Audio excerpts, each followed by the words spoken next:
Now, time to talk the papers, and we have Dr. Constance Ikoku here this morning. Yes. Glad to have you. Once again, good morning.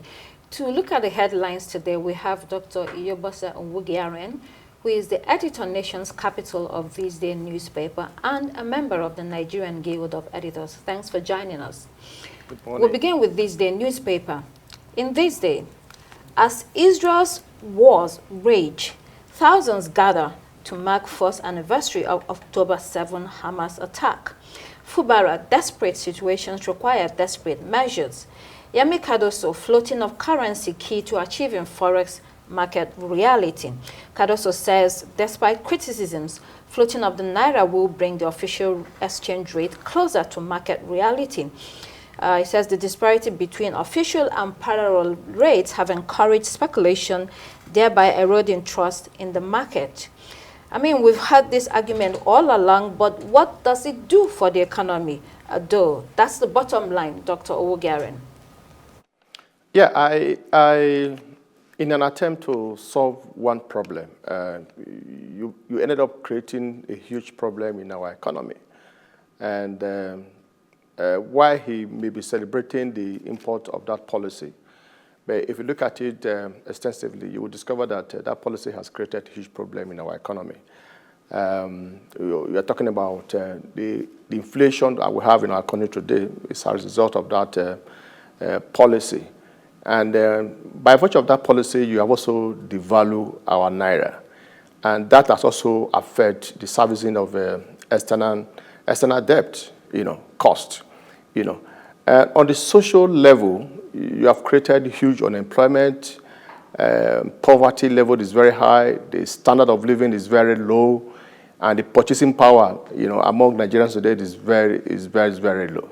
So in an attempt to, face what I call monetary policies challenge, you ended up creating huge problem in our economy. So, and that is the reality we find ourselves today. So I think the federal government should find a way to resolve the problem that policies has created. Because if you want to evaluate it, looking at the benefit of floating the naira and looking at the challenges that that policy has created, you will discover that the cost of managing the problem that policy has created in Nigeria today is very huge. And I don't know how the federal government is going to find a way around it.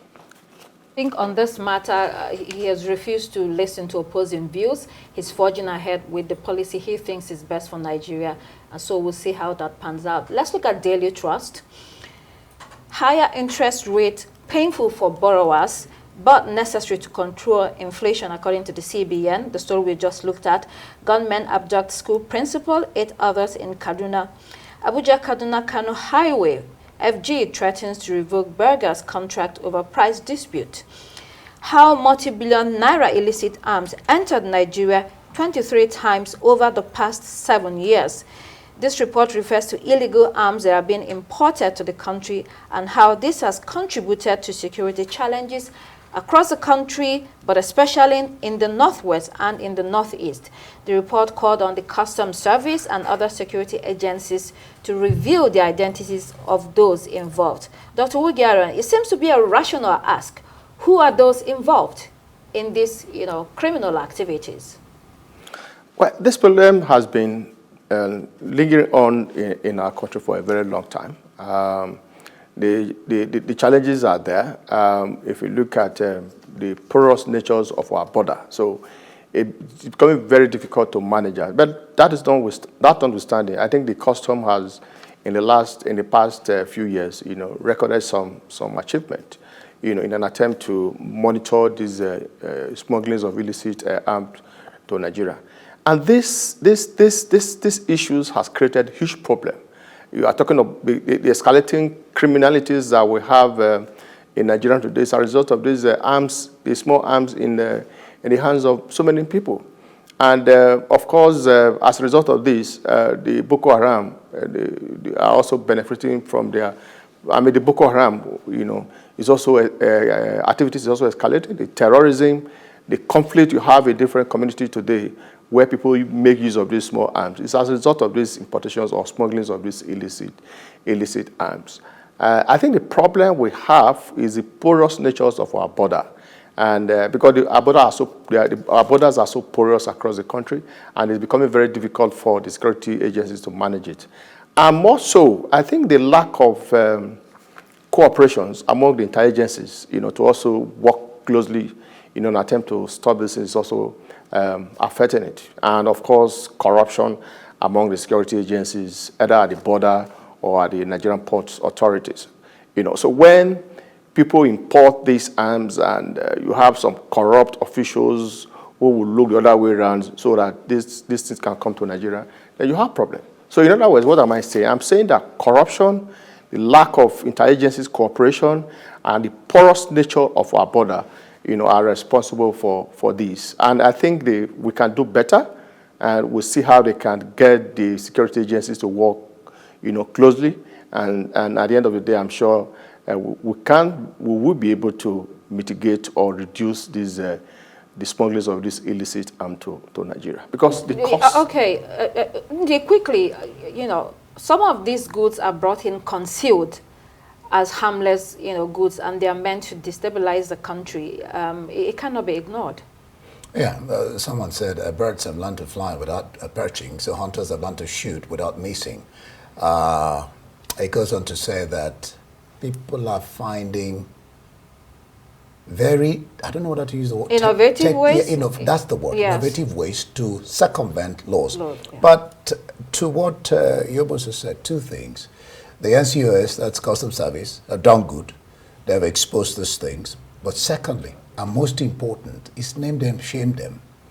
How do people keep on doing wrong, circumventing the law, importing these things, and Nigerians don't get to know who they are and being brought to book so that others will learn a lesson that crime does not pay?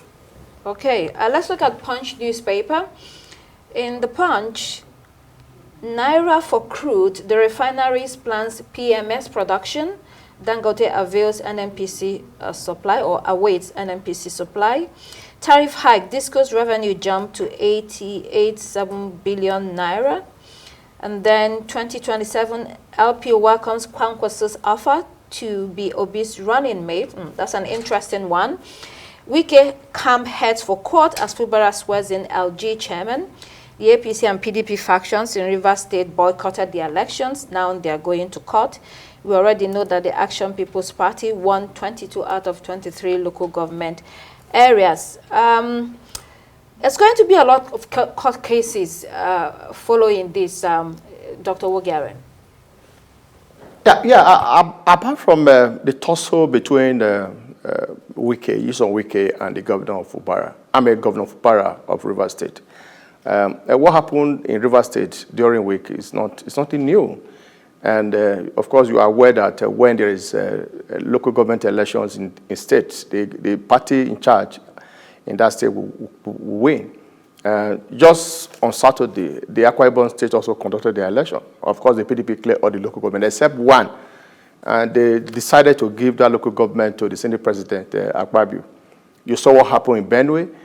We saw what happened in Enugu. We saw what happened in Imo State. So there's something unusual about the kind of election that we conduct in Nigeria at the local government level. But I think the problem is the sad political narrative, that is unfolding between Wike and the governor of Rivers State. And that has happened. But I think what we should be worrying about is the role of the judiciary in our election. Of course, you are aware that before the local government election in Rivers State, they were conflicting, court injunction, coming from different angles. There was an argument that the Federal High Court in Abuja, who has done business about the local government affair in Abuja, gave a court order stopping the local government elections in Rivers State. I think going forward, just like what former President Goodluck Jonathan said on Friday, I think the judiciary should do something about the state of our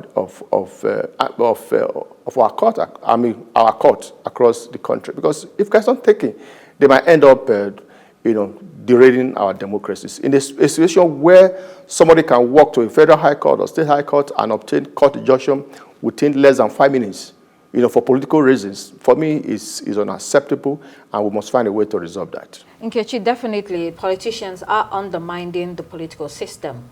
Definitely, Dr. Ikuku, and this election was not just any local government election in the state. It was one of the latest power struggles that we see with Godfather Nyesom Wike, who's now the Minister of FCT, and his former protege, the Governor of Fubara, and also talking about different factors surrounding this River State debacle, the role of the judiciary, and also the role of security agencies, the role that the police played. This past weekend, we saw the governor and the IGP basically going head to head. The governor was on the streets daring the IGP, and they ultimately did not have any security. There was lack of security during that election in the state. So there are just different factors going into what's happening in River State. And now it's time for the judiciary to also step up as all the aggrieved parties say they're heading to court. And Nkechi, talking about the police, it looks like they have been demystified, to use the word of one of our analysts, because they were not there, but elections held relatively peacefully. Exactly, and that's what people were talking about. So now are they saying that the police might be even the problem? So don't disturb us. Let's have our election and move on in peace. That's basically what happened. Well, okay, let's look at The Guardian. In The Guardian, Nigeria's cargo clearance costs 179% above other neighbors, says report. According to the available data, the cost of clearing cargo in Nigeria costs between $2,500 and $5,000 per TEU. That's a measure of volume in units of 20 feet long containers. In other countries, it costs far below $1,000, $2,000, $800, $1,600, $600. I mean, little wonder people simply divert their cargoes to more efficient and price-friendly ports all around us, Dr. Yebosa. Absolutely, you are right. I was almost going to say that the cost of doing business in Nigeria is huge, and it's making investors, or investment in Nigeria not to be very friendly, because of the cost of clearing cargoes at our various airports. People now find it very easy to go to a neighboring country like Benin Republic. And that is why you find smugglings of car from Benin Republic. And once this is done, who is losing? We are the one losing. If you smuggle a car from Benin Republic to Nigeria and you don't pay tax or you don't pay duties, then at the end of the day, it is the federal government that is losing. I think the federal government should find a way to reform these issues. I remember when Kojo Enwela was the Minister of Finance and the coordinating economic ministers, he did something along that line. And because if you go to our port today, you see all kinds of security agencies present there. You have the custom, you have the SSS, you have the police, you have the civil defense, you have immigration. So by the time you get clearance in all these security units within the Port Authority, the amount we are talking about is huge. But if you go to a neighboring country like Benin Republic, Cotonou there, it's easy. And that is why people find it very easy to bring in cars through Benin Republic and smuggle it from Benin Republic to Nigeria. So at the end of the day, it's Nigeria that is still losing. So I think you find a way to, to manage these things and see how we can reform the Port Authority. The presence of so many security agencies at the port is uncalled for. And apart from that, you also see custom officers manning roadblocks. And the question you ask yourself, are they supposed to be on the roadblock? Is it where they're supposed to be checking illegal goods that were smuggled into the country, or is it at the port authority or borders? So what are we talking about? So I think the federal government, these are some of the things that people are talking about. Find a way to make the ease of doing business in Nigeria, very easy, and make it very attractive, make it very friendly, so that we at the end of the day, the country can benefit from the reform that people are talking about. Did rightly mention that Dr. Okonjo-Iweala, who was a Minister of Finance, tried to clean up the port system. They fought her to a standstill. And once she left, they simply regrouped. And that's what we've seen in Nigeria. Let's look at what the international headlines are saying for you. Then we have Daily Graphic from Ghana. 3,000 youths get startup boost. This is according to the Ghana Youth Employment Agency. They were not only given some cash, they received startup packs to enable them start their businesses. They include makeup artists, hairdressing, plumbing, cosmetology, dressmaking, soap making, among others. That's a good move. Many of these skills are needed in society.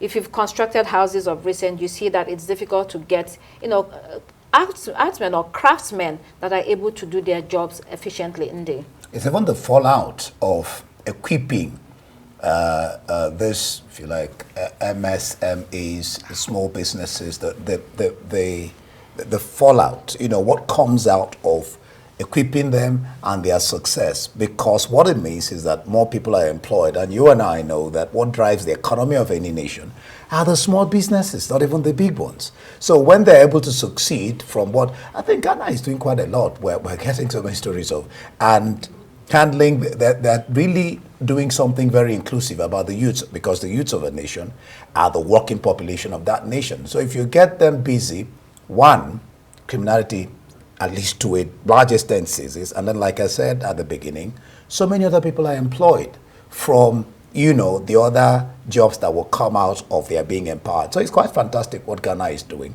And I think we should borrow a leaf down here. When you say Ghana is doing a lot, I've noticed that most of their front page stories are quite positive. That's what I'm saying. When compared to Nigeria, a lot of us, 99.9% negative. So maybe Nigerian journalists need to do better. I'm sure there are also positive stories in Nigeria amidst the difficulties that we face. Okay. I mean, for example, one of the examples is, when he was talking about NCOS standing on, doing roadblocks. Recently, a judgment was handed down that, what do you call them? VIO. They have no business arresting anybody on the road, Right. Let's look at Citizen South Africa. Eskom still in dark tunnel. Despite load shedding, Eskom, South African electricity generating company, still struggles. It has financial problems. It's tied into a multi-million rand 20-year contract with private power producers, of which it has to pay.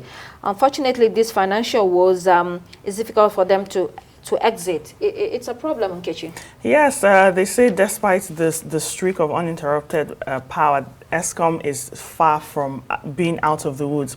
But apart from them being shackled with financial problems, the 20-year deals, paying millions of rands, excuse me, you have the other side of the coin. They say Eskom is dealing with issues of network overload, which is driven by illegal connections, vandalism, electricity theft. So you have Eskom's spokesperson basically just begging communities to actually stop this illegal activity, because they will not be in the dark. However, if the community themselves keep playing these fast tricks or illegal connections, they'll find themselves without power. So that's the other side of the coin. So quickly, The Guardian, Starmer's election guru steps in after Gray quits. There's the chief of staff of the president, of the Prime Minister, Keir Starmer.